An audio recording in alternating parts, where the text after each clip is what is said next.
ni kwamba Allah subhanahu wa ta'ala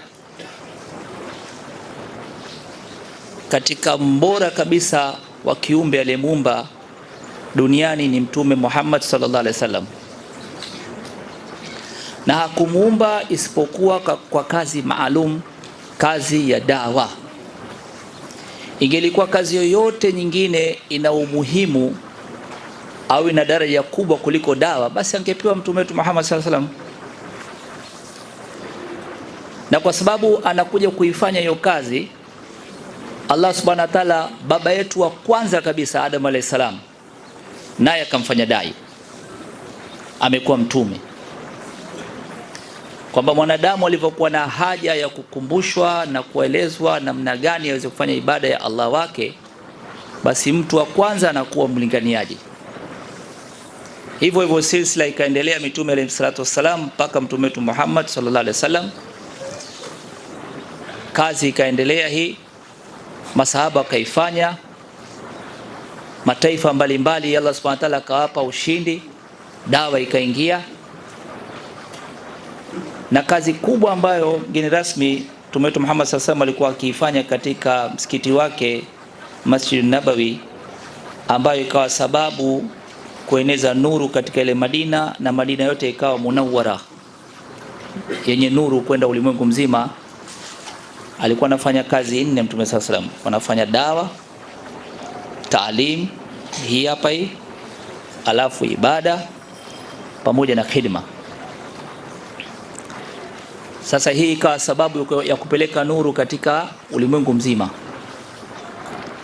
Lakini baada ya hapo wakaja tabiin, wakaja tena mashekhe wetu mbalimbali, mpaka ikaenda mpaka tengenezeka makundi. Sasa baadhi wakashika dawa chache, baadhi wengi wakashika elimu taalim, baadhi wengi wakashika ibadat, na wengi kuliko wote hawa wakashika khidma.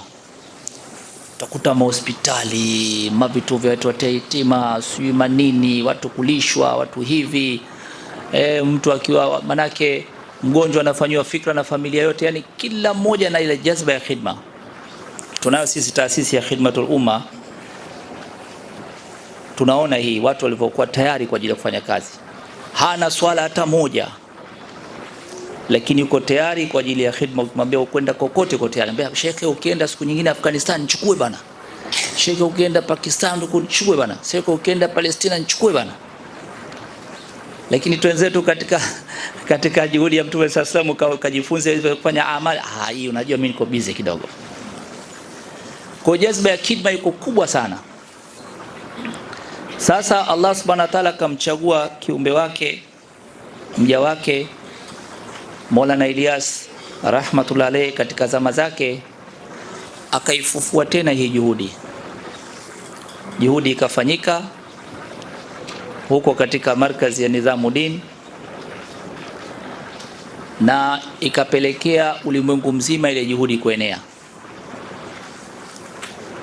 Nizamuddin. Alafu baada ya hapo Sheikh akawa amemhamisha Haji Abdul Wahab Sahab kwenda Raiwend, akaenda kuisha markazi ya kule. Markazi hizi mbili pamoja na Bangladesh zikafanya kazi kubwa dunia nzima, ikaelekea kufanya kazi hii ya dawa. Lakini kazi hii Maulana Ilyas akawa amekusanya amali zote nne, akachukua dawa, akachukua taalim, akachukua ibadat pamoja na khidma. Zote nne zikawa sababu ulimwengu mzima kupata hii kazi. Na ndio maana tunakuja kwenye ofisi yako pale, wamekuja wageni kutoka India, kuja wageni kutoka Pakistani, kutoka Bangladeshi, kutoka wapi, tunaomba waende sijui mkoa gani, anatuandikia kibali. Ofisi zako za mkoa, za wilaya zinafanya kazi ya kusimamia. Kwa kazi inafanyika kubwa, na imefanyika katika hii nchi yetu. Nafikiri sisi wengine hata hatujazaliwa, maana sheke amiri wetu wa Gongo la Mboto anasema mwaka 79 yeye alikuwa wapi? Bangladesh, Nizamuddin, mwaka 79. Sasa mwaka 79 hapa nikisema waliokuwa hawajazaliwa hapa, nafikiri wote tutanyosha mkono. Sasa imekuja sasa hivi na miaka zaidi ya 55 mpaka 60 kazi ya dawa imeingia hapo. Lakini kwa sababu ilivyokuja ikawa kazi hii waliopokea wazee wetu ni wale ambao tayari washakuwa watu wazima, wakawa hawawezi kusoma tena, wakawa naifanya, lakini wakaanza kuwasomesha watoto wao, na matokeo yake ndio haya kama unavyoona. Alhamdulillah, vijana wamesoma, alafu tukapata walimu, tukaanza kufungua sasa madaris. Tukitoka hapa, ukipata nafasi, tutakupeleka ofisini kwetu pale, utaona namna makatib yalivyokuwa mengi. Tunasomesha sisi madrasa za asiri mpaka maghrib, maghrib mpaka isha, nyingi sana, ambaye msimamizi wake Sheikh wetu yule pale amekaa, anaitwa Sheikh Abdallah Salum. Lakini haya yote unayoona haya yanayofanyika katika madrasa zetu hizi, watu wanne wamesimama. Mmoja anaitwa ndugu yangu Isaac Sonara, mwingine anaitwa Abdul Halim Sonara, mwingine anaitwa Abdul Majid Sonara, na mwingine anaitwa Abdul Karim Sonara. Lakini wanasaidiwa na Maulana Bilal Sonara. Hawa ndio masonara, mashallah, wanajitahidi. Lakini wanaye mkubwa wao, kiongozi wao anaitwa Yakub Sonara, mwenyekiti wa masonara wote. Mimi nasifiwa tu kwa sababu niko juu huko, labda kwenye kiti, lakini mimi sio mtendaji. Kazi yote wanafanya hawa pamoja na Maulana huyu, Maulana Abdullah Maknojia, na shekhe mwingine alikuwa pale, Maulana Ashad. Hawa ndio wafanyaji kazi, mashallah, wanafanya kazi kubwa. Na hata Kiwalani, madrasa yetu ile pale, wanasimamia hawa. Tuna madrasa ya watoto wa kike pale Kiwalani, wanasimamia hawa. Makatiba nakuambia wanasimamia haya. Allah subhanahu wa ta'ala ajaze kheri, pamoja na wasaidizi wao wote, walimu wote ambao wako pamoja na Maulana Abdullah, shekhe aliyekaa hapa, yule daktari wa Bukhari, pamoja na wengine wote hawa, Allah subhanahu wa ta'ala ajaze kheri. Hawa ndio wenyewe Darul Irshadi, hawa ndio walezi wenyewe. Mimi Arif natajwa tu, mimi sio chochote, labda kwa sababu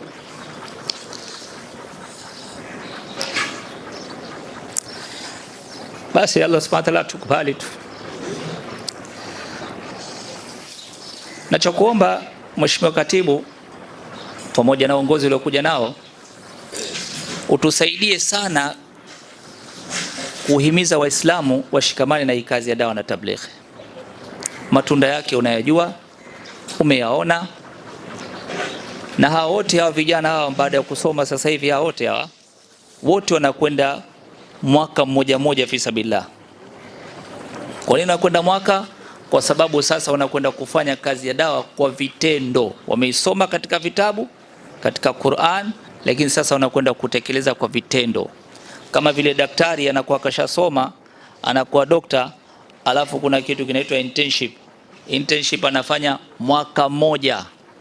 Tena anaingia mara nyingine asubuhi, anaunganisha na usiku pamoja na mchana wake, kesho yake anamaliza, anarudi jioni tena. Naelewa? Manake masaa 36. Hawekewi kitanda cha kulala kwamba hii ndio itakuwa kitanda chako, hamna. Yeye anatakiwa hudumie tu, anaandaliwa kimwili kwamba wakati wote, saa yote, mgonjwa akipatikana yeye anatakiwa aende kumhudumia. Sasa hawa wanaandaliwa kiroho wakati wote, saa yote. Dini Allah subhanahu wa ta'ala inaangamia, wanatakiwa waende, wasiangalie pale pana umeme, pana maji, pana milima, pana mabonde, pana mvua, pana joto, pana baridi, pana msikiti, hakuna msikiti, wanatakiwa waende. Mara nyingi tunaweka kambi mpaka chini ya mti. Hakuna msikiti, hakuna pahala popote pa kujihifadhi, chini ya mti tunapiga kambi, tunafanya kazi. Tushaweka kambi hapa Chalinze tu hapa Umasaini, tumekuta hakuna msikiti. Tumelala sisi, bati letu ilikuwa mbingu na godoro letu ilikuwa ardhi. Alafu vyoo vyetu huko maporini. Kwa hiyo popote pale kambi, ili mradi dawa ifanyike. Na hivi Mtume wetu Muhammad sallallahu alaihi wasallam amefanya, na masahaba wametuonyesha kwa vitendo. Allah subhanahu wa ta'ala ajalie hii kazi iendelee, na wote ambao hawajafahamu Allah subhanahu wa ta'ala wafahamishe. Mbele yetu Mheshimiwa Katibu Mkuu pamoja na wote waalikwa, kuna ijtimaa kubwa ambayo tunataka kuifanya ya Tanzania nzima.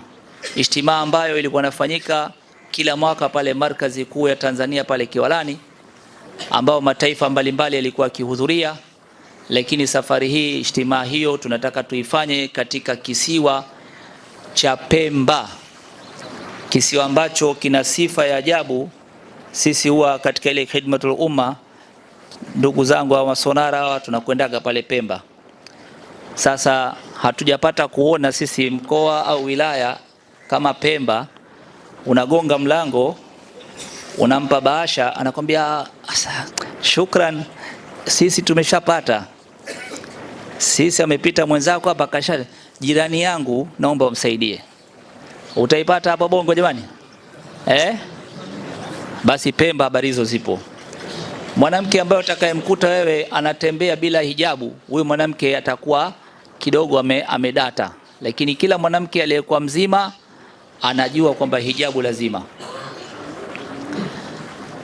Sasa hapo ndo tunafanya ijtimaa inshallah, na alhamdulillah mwaliko tumeshapeleka na mashekhe wetu wa India na Pakistan wameshakubali kuja, lakini vile vile tutakuomba utusaidie kwa ofisi ya mufti wa Zanzibar, pamoja na kumwalika Mheshimiwa Dr. Hussein Ali Mwinyi kuwa mgeni rasmi pale katika ijtimaa, na wewe mwenyewe vile vile pamoja na uongozi wako wote utakaopenda kuja nao inshallah tunakukaribisha.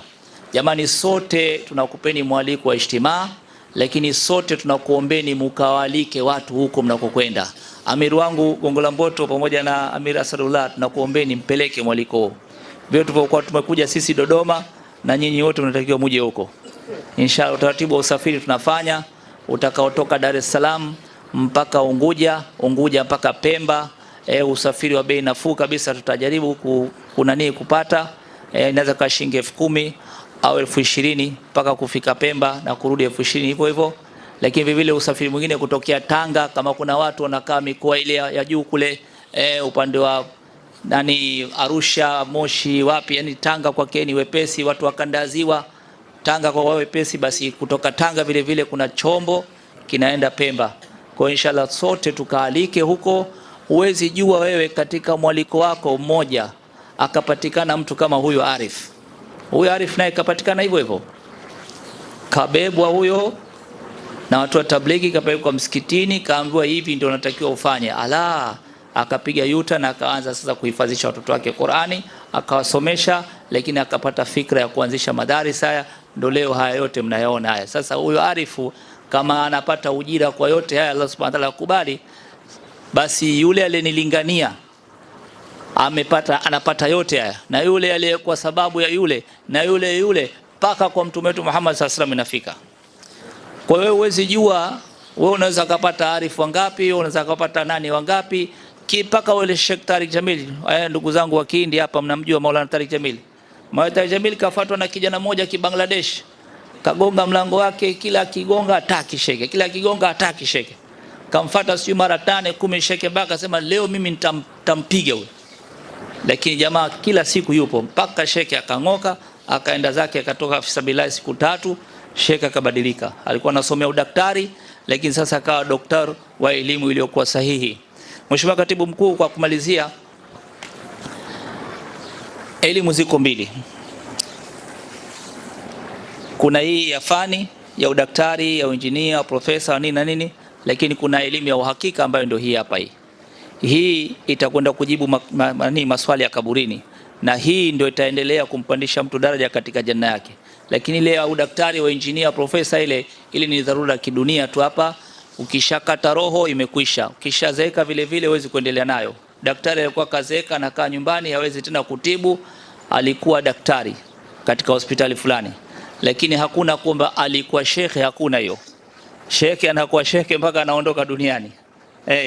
Na maingine mpaka huko kaburini pia naitwa kama Sheikh Mahmud Al-Sheikh Nurdin Shadri, yani huko pia shekhe yake huko. Kwa hiyo hii ni elimu ya uhakika, ni elimu ambayo inatakiwa sisi tuifanyie kazi. Ama zile elimu zingine za kidunia tuseme kwamba tusome, lakini wasome wasifikie kwamba ndio maksudi ya maisha yao. Maksudi ya maisha yao ni haya. Allah Subhanahu wa ta'ala akubali hayo yote tunayofanya, na nawashukuru tena wote ambao watendaji wenzangu wanaonisaidia katika kazi kama hizi.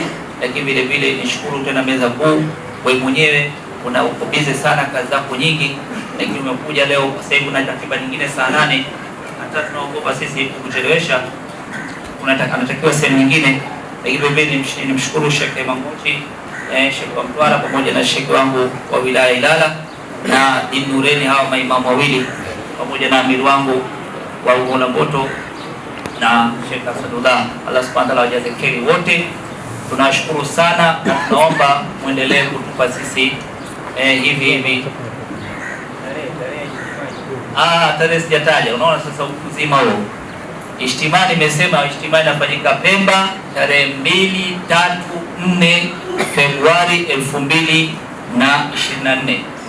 Tarehe 2, 3, 4 mwezi wa 2 2024. Sawa jamani? Takuwa tayari inshallah. Inshallah. Sisi watu wa tablighi mwisho tunasema nani niko tayari. Nyoshe mkono. Namna hiyo.